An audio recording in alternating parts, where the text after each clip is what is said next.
तो दोस्तों शुरू करते हैं आज की इंफ्रा न्यूज। पहली खबर आ रही है जापानीज अपैरल मेकर यूनिक्लो से रिलेटेड, जो भारत में अपना फुटप्रिंट बढ़ाने के लिए मैन्युफैक्चरिंग का सोच रहे हैं। तो यूनिक्लो, जो लोग नहीं जानते, बहुत ही ज्यादा फेमस क्लोथिंग ब्रांड है, काफी ज्यादा जाने जाते हैं ये अपनी क्वालिटी डिजाइन के लिए। और रिसेंटली इन्होंने दुकानें भारत में खोलना शुरू की थी तकरीबन साल भर पहले, और अभी इनके मल्टीपल दुकान भारत के अंदर है। अब मैन्युफैक्चरिंग के लिए ये भारत में ही पार्टनर लेकर आए हैं, जहां पर PM mega integrated textile and apparel या पीएम मित्रा पार्क्स के अंदर ये इन्वेस्ट करने के लिए देख रहे हैं। और इसी के लिए वो गवर्नमेंट के साथ में बातचीत भी कर रहे हैं। जो यूनिको के सीईओ है वो प्राइम मिनिस्टर से इसकी वजह से 2 बार मिले। उन्होंने समझा कि भारत की cotton production capabilities, productivity, quality of cotton वगैरह क्या क्या है, और अकॉर्डिंगली यहाँ पर बात चल रही है। वैसे यूनिक्लो के जो कपड़े भारत में फिलहाल मिल रहे हैं, उनमें से भी बहुत सारे कपड़े ऑलरेडी भारत में ही थर्ड पार्टीज मैन्युफैक्चर कर रही है। अगर आप टैब्स देखोगे तो आपको समझ में आएगा। लेकिन एक ट्रस्ट यहाँ पर ये बता रहा है भारत के टेक्सटाइल मार्केट की कैपेबिलिटी और क्वालिटी प्रोडक्शन पे।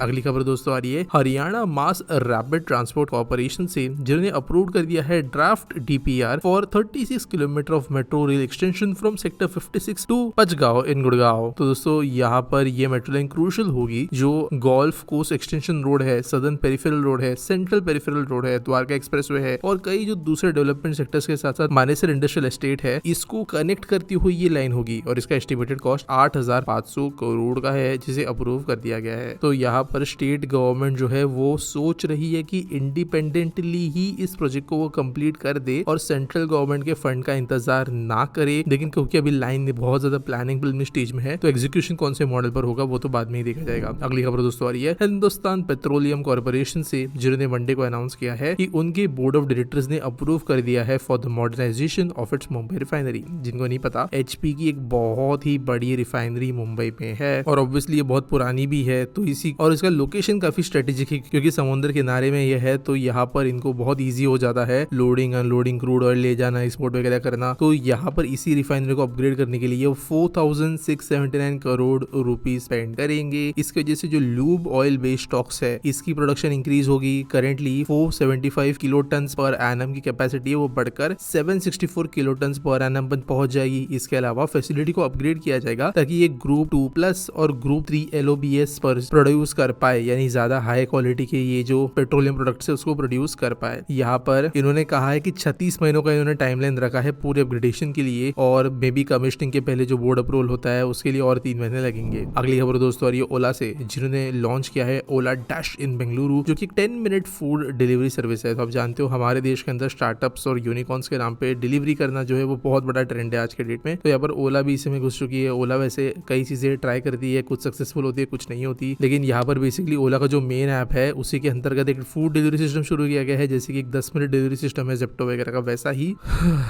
और ये बेंगलुरु के अंदर एक्टिव है। अगली खबर दोस्तों ये बैंगलोर मेट्रो रेल कॉर्पोरेशन से, जिन्होंने पार्टनर किया है सन मोबिलिटी के साथ में, जो कि इलेक्ट्रिक व्हीकल मेकर है। और इनके साथ में ये इनके अलग अलग मेट्रो स्टेशन पर ईवी बैटरी स्वैपिंग फैसिलिटीज शुरू करने वाले हैं। तो मेट्रो प्रेमाइसेस के अंदर ही ये फैसिलिटीज मौजूद होंगे near areas of auto stands. Battery swapping station की वजह से जो सन मोबिलिटी की बैटरी स्वैपेबल स्कूटर्स वगैरह है, इनका इस्तेमाल बढ़ सकता है, और इसके वजह से ऑब्वियसली लास्ट माइल कनेक्टेड मदद मिलेगी। वैसे देखा जाए तो दोस्तों ये एक अच्छा आइडिया है कि जो बस स्टेशन है, जो हमारे मेट्रो स्टेशन है, वहां पर अगर हम शॉपिंग स्टेशन लगाए तो एक रिलायबिलिटी है कि हाँ इन स्टेशन पे, इन जगहों पे पर्टिकुलर होते ही है शॉपिंग स्टेशन वगैरह, और लोग भी यूज्ड हो जाएंगे, क्योंकि जनरली लोग इन्हीं स्टेशन से और इन स्टेशन के लिए ट्रैवल करते हैं। अगली खबर दोस्तों जारी हुई कर्नाटका के सीएम के द्वारा, जिन्होंने अप्रूव किया है special grant of 100 crore rupees for each individual constituencies, यानी हर एक कॉन्स्टिट्यूएंसी के लिए 100 करोड़ रुपए इन्होंने जारी किए हैं, और ये दिया गया है डेवलपमेंट के लिए। अब यहाँ पर डेवलपमेंट एग्जैक्टली क्या होगा वो नहीं बोला गया, लेकिन जो एमएलए है ये फंड्स मांग रहे थे बहुत लंबे समय से। तो यहाँ पर इश्यूज अलग अलग बताए गए थे। एग्रीकल्चरल डैमेज है, कहीं पे कोस्टल इरोजन है, कहीं पे इंफ्रास्ट्रक्चरल रिपेयर्स है, कहीं पे हॉस्पिटल्स का काम है, कहीं स्कूल्स, कहीं रोड, कहीं इलेक्ट्रिसिटी। इसका देखते हुए इन्होंने जो है 100 करोड़ रुपए बांट दिए हैं अपने एमएलए के बीच। अगली खबर दोस्तों जो आ रही है वो है मणिपुर से, जहाँ पर नितिन गडकरी जी के द्वारा अनाउंस किया गया है एलोकेशन ऑफ 777.61 करोड़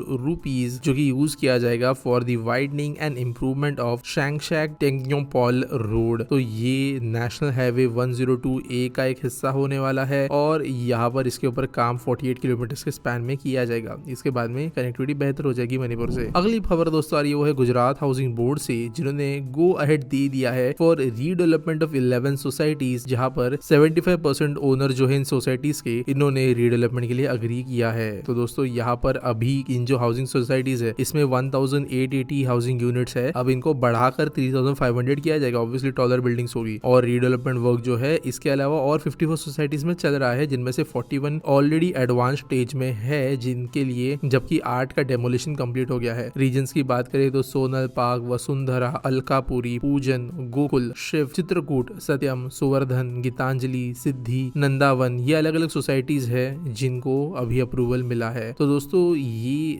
जरूरी भी है क्योंकि ऑब्वियसली इसकी वजह से अफोर्डेबल हाउसिंग के साथ साथ न्यू हाउसिंग भी मिलती है। अगली खबर दोस्तों ये ताइवानीज लैपटॉप मेकर MSI से रिलेटेड, जिन्होंने ट्यूसडे को अनाउंस किया है कि वो शुरू कर रहे हैं अपने मैन्युफैक्चरिंग फैसिलिटीज में ऑपरेशंस, जो कि लोकेटेड है चेन्नई में, और यहाँ पर मेक इन इंडिया ऑब्जेक्टिव के ऊपर वो काम करेंगे। पहले प्रोडक्शन शुरू हुआ है, पहला है MSI मॉडर्न 14 और दूसरा है MSI थिन 15। जो इंडिया है वो MSI का फास्टेस्ट ग्रोइंग मार्केट है, तो ऑब्वियसली वो प्रेजेंस इसकी वजह से बढ़ाना चाहते हैं। वैसे ये जो न्यू लैपटॉप्स निकल कर आएंगे भारत में बने हुए, इनकी रिटेल प्राइसेस होंगे MSI मॉडर्न 14 के लिए 73,990 और MSI थिन 15 के लिए 52,990। आज के आस्पिटी सवाल के बारे में बात करें तो गुरुकांत मराठे पूछते हैं, is one nation one election good for rapid infrastructure development और it will promote corruption and delays? तो देखो यार, डिपेंड करता है, लेकिन मोस्टली मेरे हिसाब से इंफ्रास्ट्रक्चर के ऊपर जो प्रोजेक्ट्स पे काम होता है वो इलेक्शंस कम होने की वजह से काफी ज्यादा तेज हो सकता है। अब कैसे, मैं आपको बताता हूँ। दो चीजें हैं। अगर पॉलिटिकल राइवलरी की बात करें, आप जानते हो जनरली जब पॉलिटिशियंस का पार्टी, जनरली आप जानते हो कि जब सत्ता चेंज होती है तो पहले वाले प्रोजेक्ट्स के ऊपर इतना ध्यान नहीं दिया जाता है। नए प्रोजेक्ट्स लेके आते हैं गवर्नमेंट, उसको कंप्लीट करने के पीछे ज्यादा रिसोर्स लगाती है ताकि उनका नाम बने। 5 साल एक डिसेंट टाइम फ्रेम है कई बड़े प्रोजेक्ट्स को कंप्लीट करने के लिए, और अगर ये टाइमलाइन कंप्लीट मिलती है किसी को तो ये किए जा सकते हैं। ऑब्वियसली बड़े बड़े प्रोजेक्ट्स है, कई रेल लाइंस हो गई, बुलेट ट्रेन जैसे, ये मोर देन 5 इयर्स वाले होते हैं तो इनको फिर भी थोड़ा इशू हो सकता है, लेकिन मोस्ट प्रोजेक्ट्स जो है इसका जैसे फायदे में होंगे। दूसरा जो बेनिफिट आता है वो है टेंडर्स का। देखो कई बार अगर इलेक्शंस बीच में ही खराब हो जाते हैं, सेंट्रल में अलग गवर्नमेंट, स्टेट में अलग गवर्नमेंट वाला इशू आता है, तो कई बार टेंडर्स जो है इलेक्शन के आसपास में जो है जानबूझ के नहीं दिए जाते, ताकि जो है आने वाली गवर्नमेंट अगर सत्ता पलट होने वाली है तो उनको कहीं ना कहीं पे उस चीज का फायदा ना मिले, क्रेडिट ना मिले। मुंबई मेट्रो के सिनेरियो में देखा गया कि कई